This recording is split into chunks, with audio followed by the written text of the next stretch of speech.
মুখ্যমন্ত্রীর কড়া বার্তা, সেই কড়া বার্তার পরেই দেখা গেল একেবারে অ্যাকশন মোডে পুলিশ আধিকারিকরাই শুধু নয়, প্রচুর সংখ্যায় কেন্দ্রীয় বাহিনী, পুরসভার আধিকারিকরা, কর্মীরা সেখানে রয়েছেন। আর একাধিক বুলডোজার নামানো হয়েছে এলাকায়। তার কারণ, কোন রকম বিল্ডিং প্ল্যান না থাকলে সেক্ষেত্রে সেই বিল্ডিং ভেঙে ফেলা হবে, এই নির্দেশ ইতিমধ্যে দেওয়া হয়েছে। আর সেই মতন পুরসভার কর্মীরা, কেএমডি এর কর্মীরা, তারা একেবারে ওই বিল্ডিং এর 5 তলায় পৌঁছে গিয়েছেন। হিন্দল,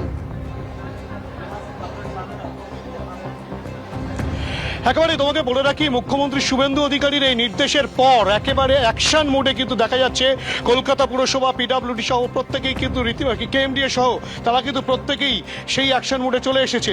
এই সেই বিল্ডিং, দীপ্তকে বলবো যে ছবিটা দেখাতে, যে বিল্ডিং এ অগ্নিকাণ্ডের জেরে দুজনের মৃত্যুর ঘটনা ঘটেছে, ইতিমধ্যেই পুলিশ দুজনকে গ্রেফতার করেছে। এই বিল্ডিং এ যে ব্যবসা চলছিল সেটা বেআইনি ব্যবসা চলছিল, এমনকি এও নির্দেশ দেওয়া হয়েছে যে বেআইনি নির্মাণ, সেই নির্মাণও ভেঙে ফেলতে হবে। এবং মুখ্যমন্ত্রী শুভেন্দু অধিকারী সেই নির্দেশ পাওয়ার পর তৎক্ষণাৎ কিন্তু পুলিশ প্রশাসন তারা কিন্তু একেবারে সজাগ হয়ে ওঠে এবং তারা কিন্তু রীতিমতো বিভিন্ন বুলডোজার নিয়ে এসছে, একাধিক বুলডোজার এখানে এসছে। তোমাকে দেখাবো সেই ছবি, দীপ্ত সেই ছবিটা দেখাবে। একেবারে বিল্ডিং এর সামনে এখানে কিন্তু একটা বুলডোজার রাখা রয়েছে এবং কেন্দ্রীয় বাহিনীর জওয়ান দেখাবো তুমি, গোটা এলাকা কেন্দ্রীয় বাহিনীর জওয়ান এবং কলকাতা পুলিশের র্যাপিড অ্যাকশন ফোর্স দিয়ে মুড়ে ফেলা হয়েছে। কলকাতা পুলিশের একাধিক থানার আধিকারিকরা রয়েছেন এবং ডিসি, এসিডি তিনি এখানে এসছেন এবং পুলিশি উচ্চপদস্থ কর্তারাও কিন্তু এখানে এসেছেন। এই যে গোটা পরিস্থিতি, সেই গোটা পরিস্থিতিতে রীতিমতো যেটা দেখা যাচ্ছে যে এই যে বিল্ডিং রয়েছে, সেই বিল্ডিং এর সামনে ডু নট ক্রস, সেই জায়গায় একটি এভাবে কিন্তু লেখা রয়েছে এবং ভেতরে ভাঙার কাজ চলছে। সেই ভাঙার শব্দ ভেতরে শোনা যাচ্ছে। যে ইললিগাল পোর্শন রয়েছে, যে অবৈধ নির্মাণ রয়েছে, সেই অবৈধ নির্মাণের জায়গাগুলো কিন্তু ভেঙে ফেলা হচ্ছে। তার পাশাপাশি চিত্রটা দেখাবো, এই এলাকায় যে কোনো সময় যে কোনো এই ডেমোলিশনের ক্ষেত্রে কিন্তু একটা অশান্তি তৈরি হয়, বিভিন্ন মানুষজন এসে বাধা দান করেন, সেই সব কাজ করতে গেলে সমস্যা হয়, যাতে সেই কোনো সমস্যার সম্মুখীন না হতে হয় পুলিশ প্রশাসনকে।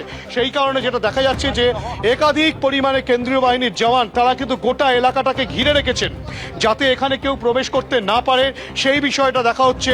পুলিশের উচ্চপদস্থ কর্তারা তারা কিন্তু রীতিমতো দেখে নিচ্ছেন কোথাও কোনো রকম কোনো অশান্তি সৃষ্টির কাজ চেষ্টা চলছে কিনা। এখানে বাড়ির দুজন যাচ্ছেন, সম্ভবত তারা এই বাড়ির মালকিন হবেন, সেই বিষয়ে কিন্তু পুলিশ তাদেরকে ভেতরে প্রবেশ করালেন এবং এক্ষেত্রে কিন্তু তাদের সঙ্গে কথাবার্তা বলা হবে। যদিও মুখ্যমন্ত্রীর এই নির্দেশের পর যে বিল্ডিংয়ে অগ্নিকাণ্ডের জেরে দুজনের মৃত্যুর ঘটনা ঘটেছে, সেই মৃত্যুর ঘটনার কিন্তু তীব্র নিন্দা যেমন হয়েছে, তার পাশাপাশি কড়া পদক্ষেপ নেওয়া হবে সেই আশ্বাস দেওয়ার পর নির্দেশ, এবং সেই নির্দেশের পরেই কিন্তু একাধিক বুলডোজার নিয়ে রীতিমতো কলকাতা পুরসভা, কেএমডিএ তারা কিন্তু এখানে উপস্থিত হয়েছে। ব্যাপক সংখ্যক পুলিশ মোতায়েন হয়েছে। তুমি দেখতে পাচ্ছ গোটা এলাকাটাকে রীতিমতো ঘিরে ফেলা হয়েছে। কেন্দ্রীয় বাহিনীর জওয়ানরা ঠিক এভাবেই সশস্ত্র অবস্থায় রয়েছে যাতে কোনো ধরনের কোনো অশান্তি সৃষ্টি হলে তা প্রতিহত করা যায়। সেই কারণেই কিন্তু তিলজলার জিজে খান রোডে যে বিল্ডিংয়ে মর্মান্তিক মৃত্যুর ঘটনা ঘটেছে আগুন লাগার ফলে, সেই ঘটনার পরেই কিন্তু সেই ঘটনার তদন্ত একেবারে সঠিকভাবে করা হোক, সেই বেআইনি ব্যবসা এবং বেআইনি নির্মাণ যা রয়েছে। এবিপি আনন্দ, এগিয়ে থাকে, এগিয়ে রাখে।